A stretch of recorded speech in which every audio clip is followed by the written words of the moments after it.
ఒకసారి ఈ ఎల్లంటి పెద్ద సార్ ఏమంటుండో చూడుండ్రి. ఆయితవారం కూడా పని చేయాలంట. గట్లాగే ఎంతసేపు అని భార్య ముఖం చూసుకుంటా ఇంట్లో కూర్చుంటాడు అని అంటుండ్రు. అరే బానే ఉంది ఇదంతా కానీ అసలు ఈ సార్ని ఆయితవారం పూట ఇంకెవరు కూర్చోమన్నారు? సరే కూర్చున్నాడేమో, ఉంటుంటా వాళ్ళ భార్య ముఖం చూసుకుంటే ఎందుకు కూర్చోవాలి?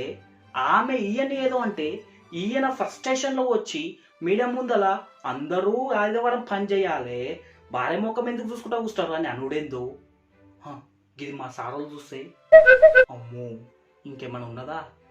సారో మేము మధ్యతరగతి వాళ్ళం, కోట్లు సంపాదాలనే ఆశ ఏముండదు, ఉన్నకాడికి సంతోషంగా ఉండాలనుకుంటాం.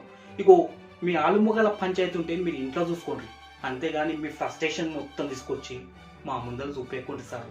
అది మా వాళ్ళు ఎవరైనా విన్నారనుకో మమ్మల్ని కూడా అమ్మో తలుచుకుంటే భయం భయంగా ఉంది, చిన్న తలుచుకొచ్చాయించుండ్రి. మరి ఇది కరెక్టా తప్ప అనేది కామెంట్ కూడా చేసి